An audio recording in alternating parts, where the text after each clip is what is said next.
What would you do if the cleaner mopping the floor beside you was secretly a billionaire? What if the woman you mocked for being poor became your boss the next day? This is a true story about a man who had everything, except the one thing money couldn't buy. A story about a single mother who lost everything, but found something more valuable than gold. Before this story ends, you'll see a billionaire on his knees, begging for love. You'll see the proud brought low, and the humble lifted high. You'll witness betrayal, tears, rejection, and a love so powerful it changed an entire bank. Stay with me, because what happens next will make you believe in love again.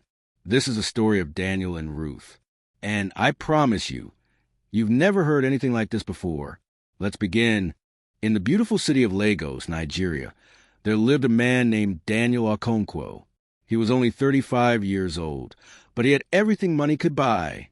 A mansion with 12 bedrooms, cars that cost millions of naira, clothes from Paris and London. When Daniel walked into any room, people bowed.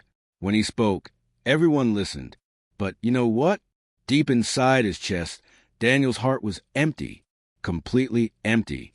Every night, he would sit alone in his big house, looking through the window at the city lights below. He would pour himself a glass of wine and ask himself one question. Does true love still exist in this world? You see, Daniel had dated many women, beautiful women, educated women, women from rich families. But every single one of them wanted the same thing: his money, his status, his wealth.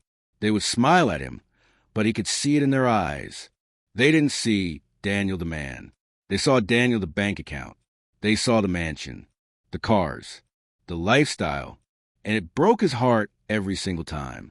One evening, Daniel's childhood friend visited him. His name was Peter, and he was now Daniel's lawyer and most trusted friend. Peter had known Daniel since they were small boys playing football in the dusty streets. He understood his pain. Daniel poured 2 glasses of wine and sat down heavily.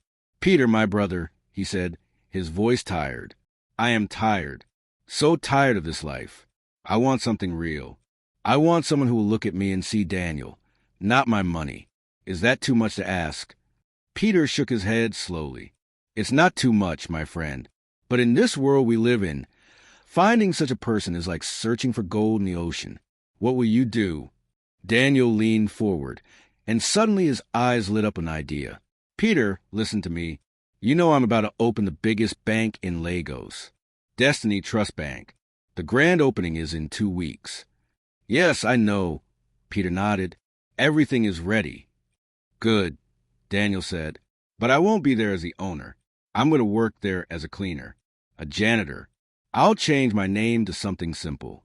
Nobody will know who I am." Peter's mouth dropped open. "A cleaner? Daniel, are you serious? You, a billionaire mopping floors?" "Yes," Daniel said firmly. "I want to see how people treat me when they think I'm nobody. I want to watch how they behave when they think I'm just an ordinary man trying to survive. And maybe, just maybe, I'll find someone who respects everyone, rich or poor. Someone with a good heart." Peter thought about it and then smiled. "This is crazy, but I like it. I'll help you. I'll announce to everyone that the bank owner is traveling abroad. Nobody will suspect anything."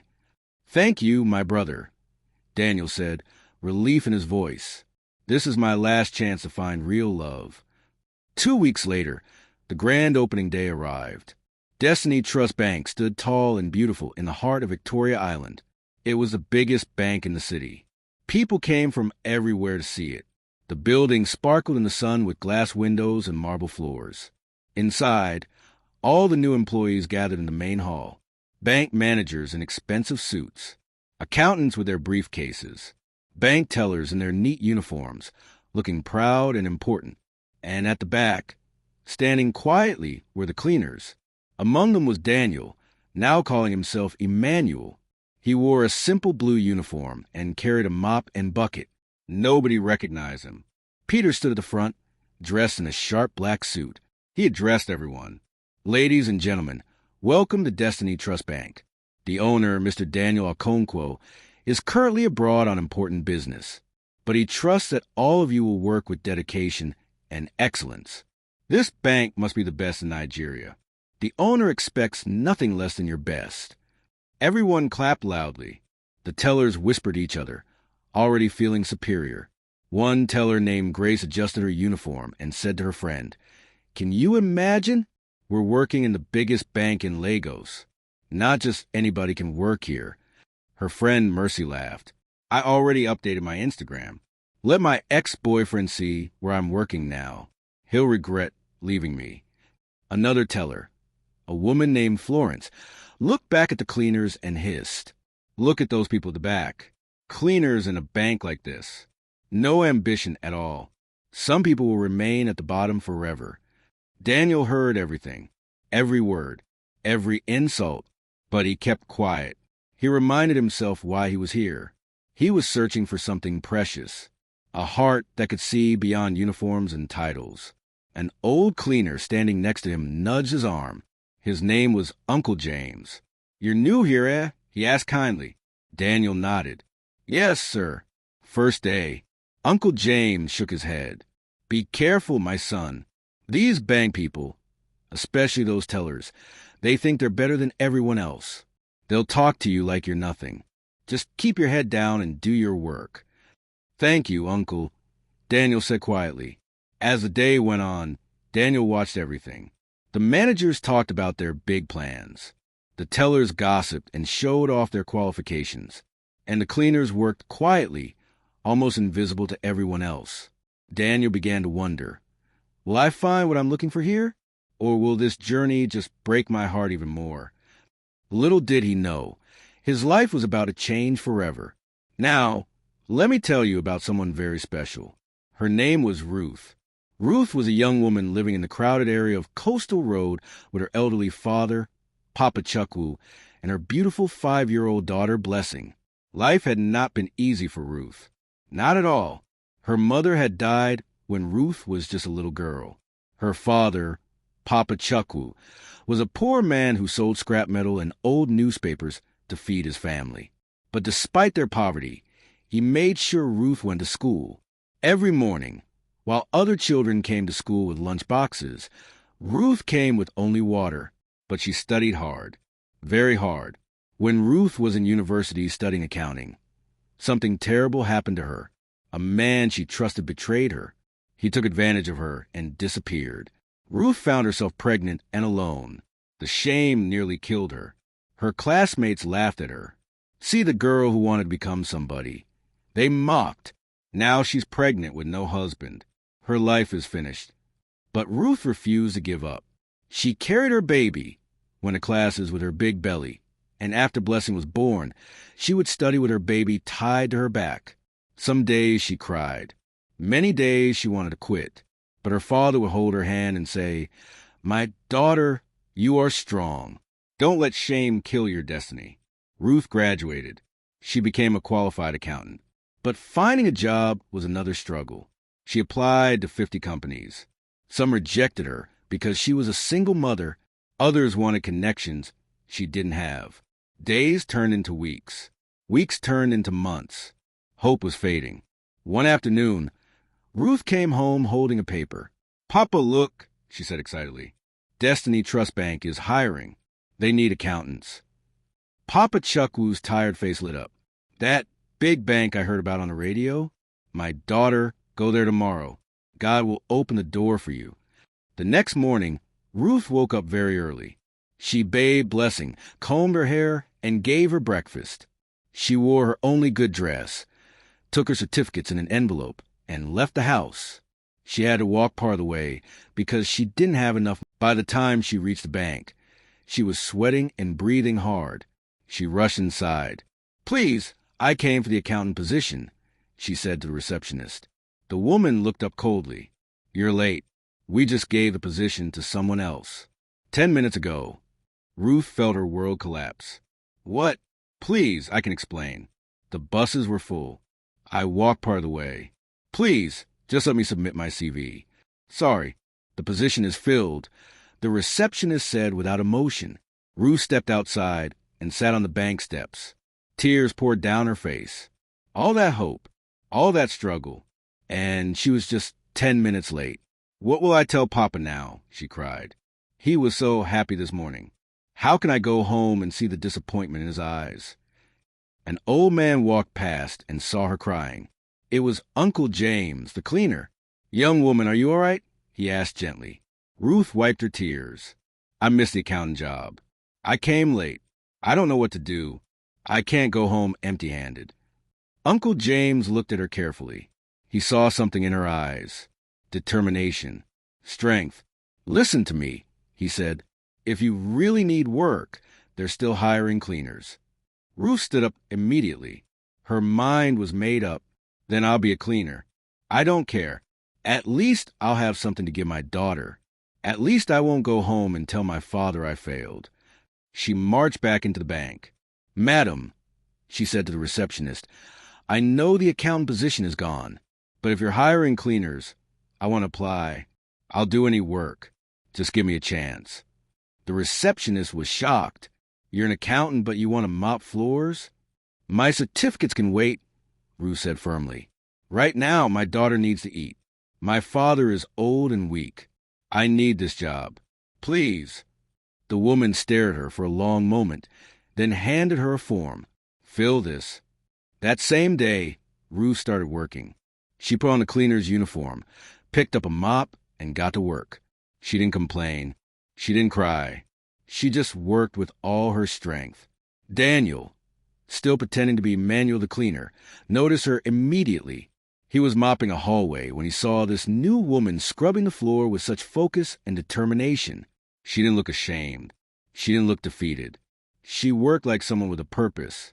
Uncle James came beside Daniel and whispered, You see that new girl? Her name is Ruth. She came for the accountant job, but missed it. Instead of going home, she asked to be a cleaner. She said she'd rather clean than return home empty-handed. Daniel was amazed. An accountant working as a cleaner? Yes, Uncle James said. That girl is fire in her spirit. She's different from these proud people here. Daniel watched Ruth quietly. Something about her touched his heart. He didn't know why yet, but he knew he was seeing something rare, something beautiful. That evening, Ruth returned to her one-room home in Coastal Road. Blessing ran to hug her. Mommy, Mommy. Papa Chuckwu stood up from his old wooden chair. My daughter, did you get the job? Ruth smiled, tired but grateful. Yes, Papa, I got a job. As an accountant? He asked hopefully. Ruth paused. Not yet, Papa, but I'm inside the bank. I'm working as a cleaner for now. At least it's something.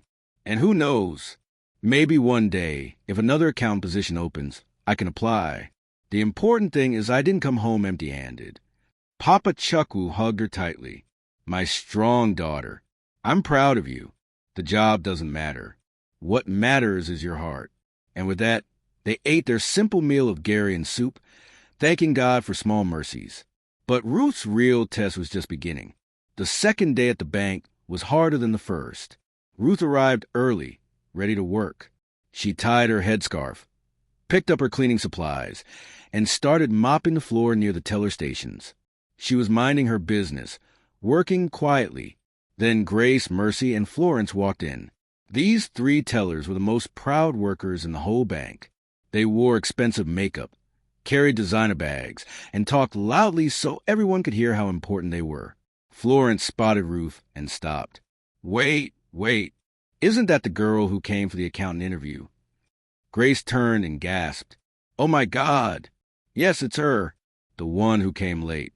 Mercy burst into loud laughter. So you went to university, studied accounting, and now look at you, holding mop and bucket.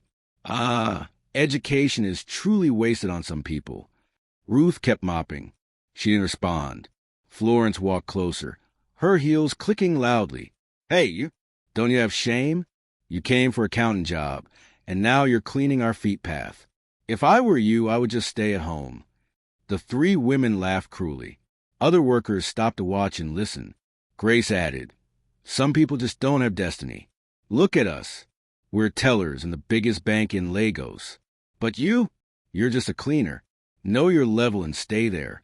Ruth's eyes filled with tears, but she refused to let them fall. She bent her head lower and continued working. When the women finally walked away, still laughing, Ruth's hands were shaking. But she didn't stop.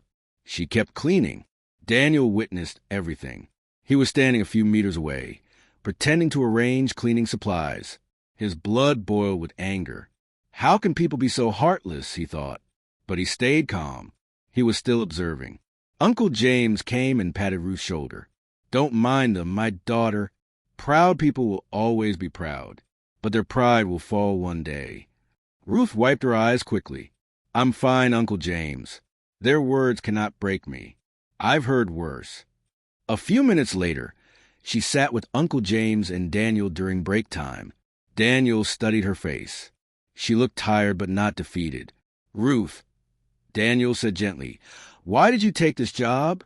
You're clearly qualified for more. Ruth looked at him. There was something about this quiet cleaner named Emmanuel that made her feel safe. Because I have a daughter, she said simply.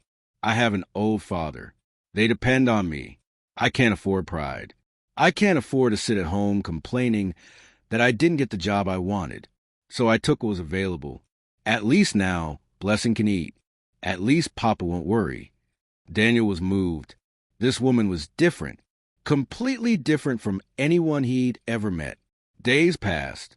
Ruth worked hard without complaining. She would come early and leave late. Sometimes Daniel would watch her from a distance, noticing how she treated everyone with respect. She greeted the security man. She smiled at the drivers. She shared her lunch with other cleaners. While the proud tellers looked down on everyone, Ruth looked everyone in the eye as equals. Then came the day that changed everything. It was a Thursday afternoon. Ruth was cleaning the entrance when her phone rang. She quickly picked it up. Hello? Ruth, this is Mom Ngozi. The voice said urgently. It was her neighbor. Please come home now. Blessing is very sick. She has high fever and she's been vomiting. I think you need to take her to the hospital immediately. Ruth's heart stopped. What? I'm coming. I'm coming now. She dropped everything and ran into the bank. Her mind was racing. Hospital meant money. Money she didn't have. She ran to the teller station where Grace and her friends were standing. Please, please help me, Ruth begged, crying. My daughter is very sick. I need to take her to the hospital, but I don't have money. Can the bank give me a salary advance? Just for the hospital deposit. I'll pay it back from my salary. Please. Grace looked at her with cold eyes. Salary advance? Are you mad? Mercy laughed.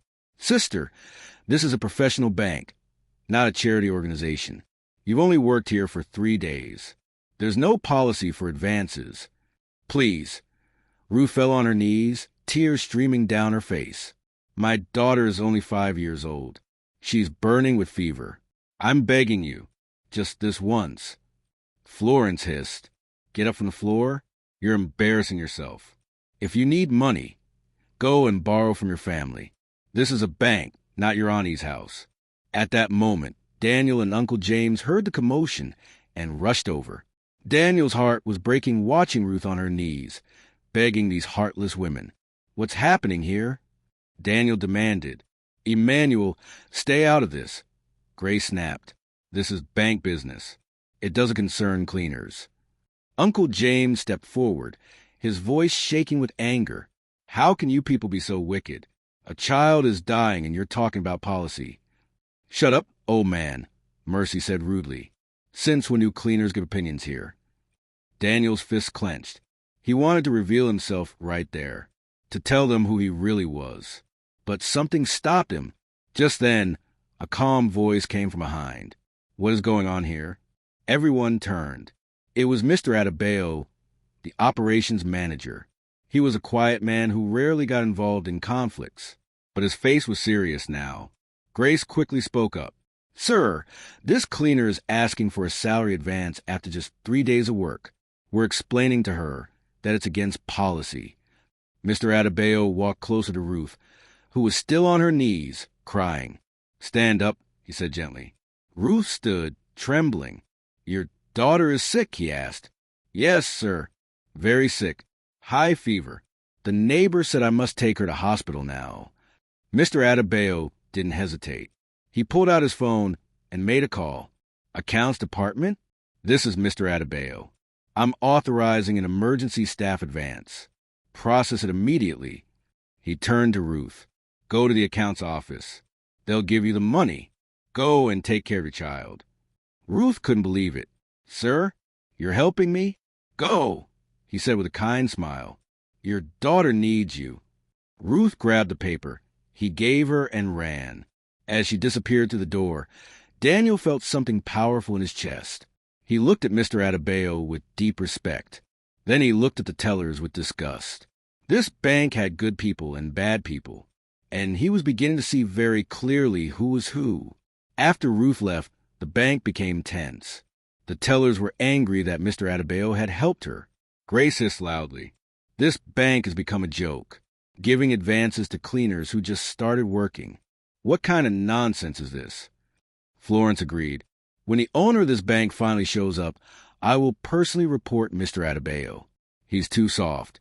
He's turning this professional bank into a charity home. Mercy added, Me too. I'll make sure the owner knows everything. These managers are spoiling the bank's reputation. They didn't know that the owner was standing right there, wearing a cleaner's uniform, listening to every single word. That evening, Daniel went to Peter's office. He closed the door and sat down heavily. Peter, he said, his voice tired. I've seen enough. I've seen everything I need to see. Peter looked at him. What did you see? I saw pride, wickedness, cruelty, Daniel said. But I also saw something beautiful. I saw Ruth, a woman who chose dignity over pride, a woman who took a cleaning job instead of going home empty-handed, a woman who was mocked and insulted but kept working. And today, when her child was sick, those evil tellers laughed at her pain. Peter shook his head. This world is wicked. But Mr. Adebayo helped her, Daniel continued. Without hesitation, without thinking about policy. He saw a human being in need, and he acted. That's the kind of person I want in my bank. Peter smiled. So what now? Are you ready to reveal yourself? Daniel stood up and looked out the window. Yes, it's time. Announce that the bank owner is coming next week. Let's see how they behave when they know the boss is watching. The next day, a message went out to all staff. The owner of Destiny Trust Bank, Mr. Daniel Okonkwo, will visit the bank next Monday. All staff must be present and presentable. The bank exploded with activity. The tellers went into panic mode. Grace ran to the bathroom to check her makeup. I need to look perfect. If the owner sees me, maybe he'll notice me. Maybe he'll even ask me out. They say he's young and single. Mercy was already planning. I'm buying a new wig this weekend. The most expensive one. I must look like a serious Lagos babe. Florence laughed. Girls, let's just make sure we look professional and beautiful. Who knows? One of us might just become the owner's wife. They were all busy preparing for the big day. But Ruth? Ruth just came to work as usual. She mopped floors. She cleaned windows. She didn't care about the owner's visit. Her only concern was doing her job well and taking care of Blessing. But something strange happened. For 3 days, Emmanuel the cleaner didn't come to work. Ruth noticed immediately. She asked Uncle James, Uncle, where's Emmanuel? Is he sick? Uncle James shrugged. I don't know, my daughter. He just disappeared. No phone call. Nothing. Ruth was worried. But what if something bad happened to him? What if he's in trouble? Don't worry too much, Uncle James said. But he was worried too. By the 3rd day, Grace noticed and started causing trouble. She found Ruth cleaning and said loudly, Your friend Emmanuel has been absent for 3 days. You know what that means? When the owner comes on Monday, I'll report him. He'll be fired immediately. Ruth's heart jumped. But maybe he's sick. Maybe something happened. I don't care, Grace said wickedly. Rules are rules. 3 days absent without permission means termination. Ruth couldn't take it anymore. That afternoon, she went straight to the management office. She knocked on Peter's door. Come in, Peter called out. Ruth entered nervously. Good afternoon, sir. My name is Ruth. I'm one of the cleaners. Peter looked up, already knowing who she was. Yes, Ruth. How can I help you? Sir, it's about my colleague, Emmanuel. He hasn't come to work for 3 days. I'm worried something might have happened to him, and I heard the teller saying they'll report him when the owner comes. Sir, Emmanuel is a good person. He's hardworking and kind. Please don't let him lose his job. Maybe he's sick. Maybe he has a problem. Please, sir, can you check on him? Peter was quiet for a moment, studying this young woman who had come to defend someone else despite her own struggles. Thank you, Ruth, he finally said. I'll look into it. Don't worry. Ruth smiled with relief. Thank you, sir. God bless you. She left the office. Peter immediately called Daniel. My friend, you've found gold. Real gold. That Monday morning finally came. The bank was spotless. Everyone was dressed in their best. The tellers stood in a line, looking like beauty queens. The managers wore their most expensive suits. Even the security men cleaned their uniforms extra well. At exactly 10 a.m., the elevator doors opened. A tall, handsome man stepped out. He wore a perfectly tailored navy blue suit. His shoes were shining. His presence commanded respect. Behind him walked Peter, smiling. Everyone stood at attention. But then someone screamed. It was Uncle James. Emmanuel, he shouted. Emmanuel, is that you? The man removed his sunglasses. Grace's mouth fell open. Mercy grabbed the table for support. Florence looked like she would faint. Good morning, everyone, the man said in a powerful voice. My name is Daniel Okonkwo. I am the owner of this bank. The entire hall went silent. You could hear a pin drop. For the past few weeks, Daniel continued, I've been working here among you, as a cleaner, as Emmanuel. I wanted to see the real character of my staff. I want to know who you truly are when you think no one important is watching. Grace started shaking. Mercy's legs went weak. Florence held her chest like her heart would stop. Ruth, who was at the back of the hall, froze completely. Her mind couldn't process what she was hearing. Emmanuel is Daniel, she whispered. Uncle James was crying. I work with a billionaire. Oh, God, I work with a billionaire and didn't know. Daniel's eyes scanned the room. Then they found Ruth. She was standing there, tears running down her face, her hand covering her mouth in shock. Their eyes met, and in that moment, everything changed. Daniel walked slowly through the crowd toward Ruth. Every eye in the bank followed him. Ruth, he called softly. She took a step backward, shaking her head. No, no, no, no. You lied to me. Please, let me explain, Daniel said, his voice gentle. But Ruth was crying now. You stood beside me. You ate my food. You made me trust you. And all this time, you were testing me? You were watching me like some kind of experiment. No, Ruth, Daniel said, his own eyes filling with tears. It wasn't like that. Then what was it? She shouted, her voice breaking. You let me think you were just like me, struggling, suffering. And now I find out you're a billionaire? You're the owner of this bank? How could you? The whole bank was watching this scene. Even the proud tellers were quiet, shocked. Daniel moved closer. Ruth, I did what I did because I was tired. Tired of people loving my money instead of loving me. Every woman I've ever met only saw my wealth. But you saw Emmanuel, a simple cleaner, and you treated me with respect. You shared your food with me. You worried about me when I was absent. You defended me when they wanted to report me. Ruth wiped her tears. That's because I thought you were real. I thought Emmanuel was real. Emmanuel is real, Daniel said firmly. Emmanuel is me. Daniel is me. I'm the same person. The only thing that changed was what you knew about me. My heart hasn't changed. My feelings for you haven't changed. Ruth covered her face and cried harder. I can't do this. I'm just a poor single mother from Coastal Road. You're a billionaire. This can never work. We're from different worlds. No, Daniel said, his voice strong now. We're from the same world. The world of people who have struggled. People who know pain. People who understand what it means to be looked down on. You think because I have money I don't know suffering? I've suffered loneliness. I've suffered betrayal. I've suffered watching people pretend to love me. Until I met you. Ruth looked up at him, tears streaming down her face. Daniel continued, You are the most beautiful person I've ever met. Not because of your face, not because of your body, but because of your heart. Because when your child was sick, you fought for her. Because when you lost a job you studied for, you didn't give up. Because you have dignity without pride, strength without arrogance. Ruth, I'm not asking you to love my money. I'm asking you to love me, the man you already know, Emmanuel. The silence in the bank was complete. Even Grace was crying now, but Ruth shook her head one more time. I need time. I need to think. And with that, she picked up her bag and walked out of the bank. Daniel stood there, his heart shattered into pieces. Peter came and put a hand on his shoulder. Let her go, my friend. She's in shock. Give her time.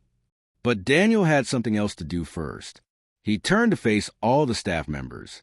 His face became serious. I have seen everything, he said, his voice echoing in the hall. I have seen how some of you treat people you think are below you. I have seen mockery, cruelty, pride, wickedness. Grace, Mercy, and Florence were trembling. But I have also seen goodness, Daniel continued. Mr. Adebayo stepped forward. The operations manager came forward nervously. You helped Ruth when no one else would. You didn't hide behind policy. You saw a human being in need, and you acted. From today, you are promoted to Vice President of Operations. The hall erupted in applause. Uncle James, Daniel called. The old cleaner came forward, still crying. You have worked with dignity for many years. You have treated everyone with respect. You will never clean another floor again. From today, you are the head of staff welfare. You'll make sure every worker in this bank is treated fairly. Uncle James fell on his knees, thanking God. And Ruth, Daniel said, though she wasn't there, she came here hoping to be an accountant.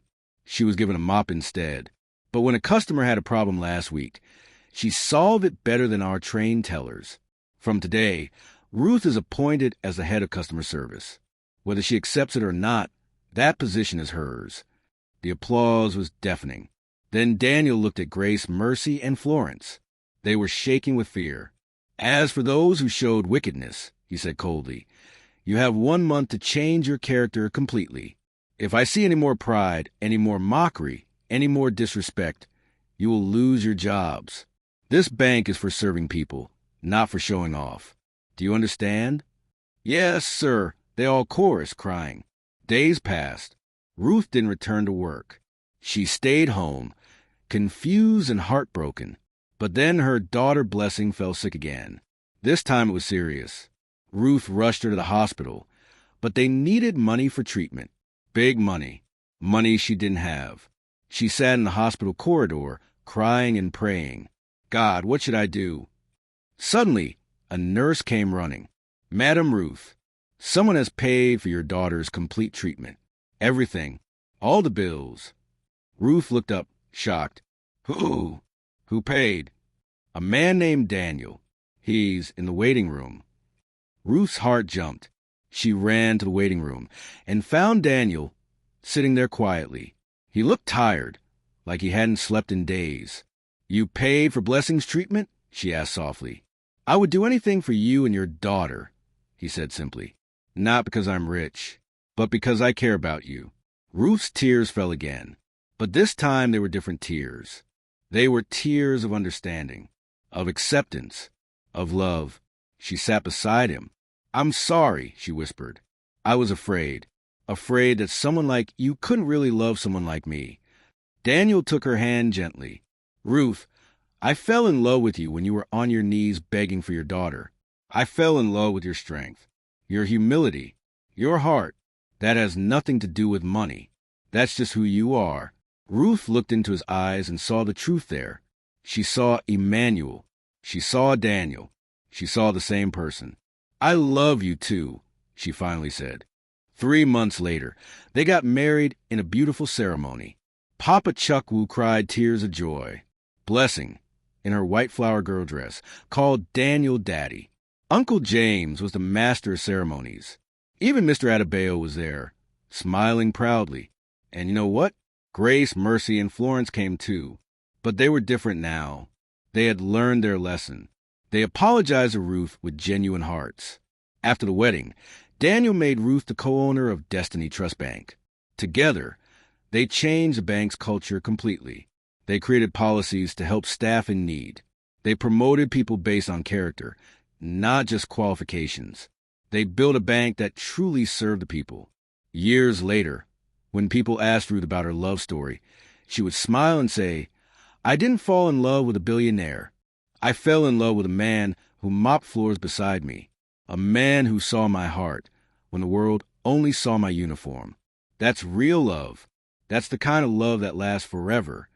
And Daniel, he would hold her hand and add, "True love does exist, but you only find it when you stop looking for what people have and start seeing who people are." Their story became legendary in Lagos, a reminder that in this world full of pride and pretense, genuine love still exists. You just have to have the courage to find it and the wisdom to recognize it when it appears. Remember, dear friends, never judge people by their appearance or their position. The cleaner you ignore today might be your blessing tomorrow. The person you help today might be your destiny tomorrow. Treat everyone with respect, love with your whole heart, and trust that God sees everything. Thanks for sticking with us to this very end. Please hit the subscribe button and comment your view on the story and where you are watching from.